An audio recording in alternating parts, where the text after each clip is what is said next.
Хэцүү хүмүүстэй хайраар хандахын тулд яах ёстой вэ? Нэгдүгээр нь залбирах ёстой. Залбирал таныг тэсвэр төвчээрд хүргэх болно. Яагаад гэвэл хайрлах хүч надаас гардгүй юм.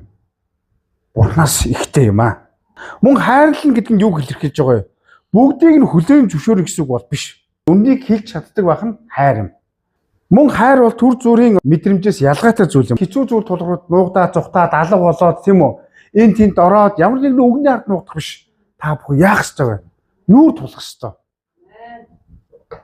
Мөн хайр бол уучлалгүйгээр бас урагшилдаггүй юм аа. Уучлал гэдэг нь зөвхөн мартна гэсэн үг бол биш. Харин тэр хүний буруу зүйлийг, буруу үйлдэлийг бурханд өргөх явдал юм.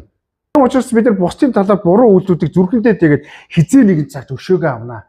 Хизээ нэгэн цагт яг гаргаж ирээд яах ёстой вэ? Чи өмнө тэгжсэн шүү дээ гэж дахиж тэр хүн рүү нэлцэх үед бас байж. Үнэхээр хайр байгаа бол харцаа солиороо. Хайр байгаа бол үг хэлээ залбирлаар солиороо.